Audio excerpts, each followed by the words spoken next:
Sir என்ன ஒருத்தன் கேட்டான் சார், சக்கரை பொங்கலுக்கு ரசம் ஊத்தி சாப்பிட்டிருக்கியான்னு கேட்டான் சார். அப்படி அவன் என்ன கேட்டான், உனக்கு வயசு என்னன்னா 50 ஆச்சுன்னு.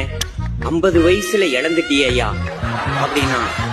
அவன் சொல்றத பார்த்தா எனக்கு ஆடாடா அந்த ரசத்துல சக்கரை பொங்கலை போட்டு அந்த சக்கரை பொங்கல் முழுக ரசத்தை ஊத்தி என்னமோ கடல்ல கப்பல் போற மாதிரி அத முழுக அது அப்படியே நெய்ப்பதமா கரைச்சு அது உள்ள இறங்குறப்ப ஆடாடா சக்கரை பொங்கலோட இனிப்பு ரசத்துல இறங்கி ரசத்தோட காரம் சக்கரை பொங்கல்ல இறங்கி ஆடாடாடாடாடா. இப்படி சொல்லும் போதே எனக்கு வாயில எச்சு ஊறிடுச்சு. உடனே வீட்டுல போய் ராத்திரி நிகழ்ச்சி முடிச்சிட்டு வீட்டுக்கு போறேன். என் மனைவி தூங்குனாங்க. எழுப்பி ஒரு அடுப்புல சக்கரை பொங்கலை வையி, ஒரு அடுப்புல ரசத்தை வையின்ட்டு. ஏன் நல்லா தானே வீட்டை விட்டு வெளியே போனேன், இப்போ உனக்கு என்னாச்சு? 1 மணிக்கு வந்து ரசம் வைய சக்கரை பொங்க வையுங்கிற, ஏன் இப்படி வீட்டுல பொங்க வைக்கிற 1 மணிக்கு? அப்ப நான் இல்ல வையின்னு, நான் வெங்காயம் அரிஞ்சு கொடுக்கறேன், பூண்டு அரிஞ்சு கொடுக்கறேன். அத வச்சுட்டு கரைச்சி சார் வாய்க்கு கொண்டு போகல சார், மூக்குக்கு கூட கொண்டு போக முடியல சார்.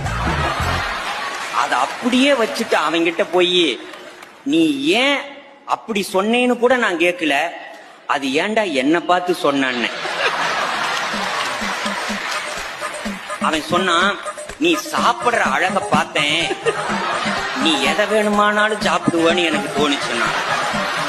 சார் இன்னைக்கு நான் சொல்றேன் சார், என் சகோதரி கல்யாணம்னு சொன்னீங்கல்ல, மனசு வந்து சொல்றேம்மா, இந்த சக்கரை பொங்கலுக்கு ரசம் ஊத்தி சாப்பிட்டா நல்லா இருக்கும்னு சொன்னவனும், கல்யாணம் பண்ணி நல்லா இருப்பேன்னு சொன்னவனும்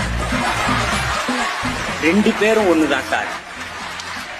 அவன் நல்லா இருந்தெல்லாம் சொல்லல, நமக்கு ஒருத்தன் சொன்னா நாம சீப்படுறோம், நாம ஒரு 4 பேர்த்துக்கு சொல்லுவோமே அப்படின்னு தான் சார் சொல்றான். இப்ப நான் சொல்றேன், கல்யாணம் ஆகும்போது எல்லாருமே சொல்லுவான் சார், போக போக சரியா போயிடும்னா. ஆனா எவ்வளவு தூரம் போகணும்னு எவனுமே சொல்லல.